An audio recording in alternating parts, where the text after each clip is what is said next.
The Bear of Markarth, The Crimes of Ulfric Stormcloak, by Arianus Arius, Imperial Scholar.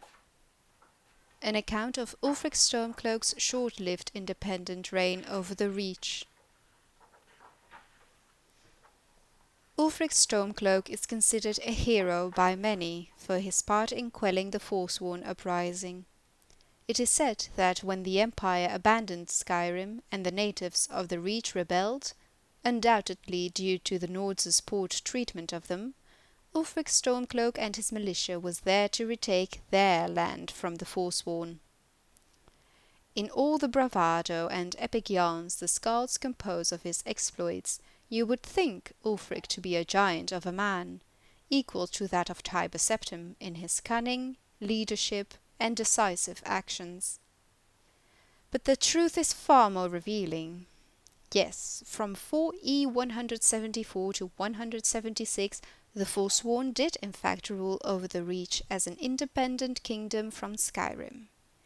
Yes, this was accomplished while the Empire was beset by Aldmeri Dominion forces and could not send the Legion to re-establish order.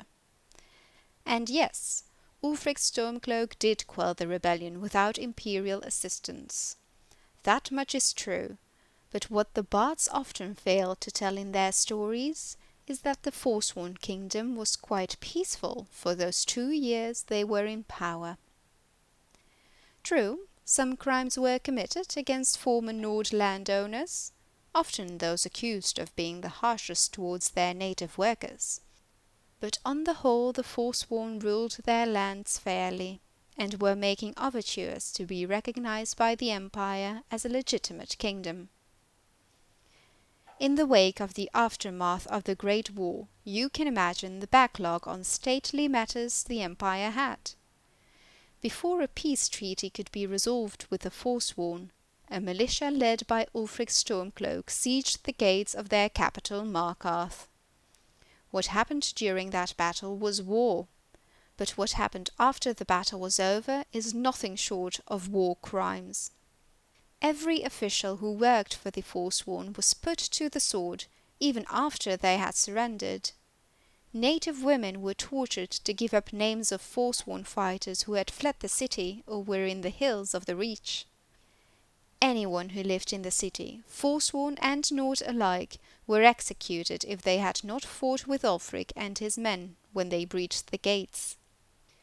"You are with us, or you are against Skyrim," was the message on Ulfric's lips as he ordered the deaths of shopkeepers, farmers, the elderly, and any child old enough to lift a sword that had failed in the call to fight with him.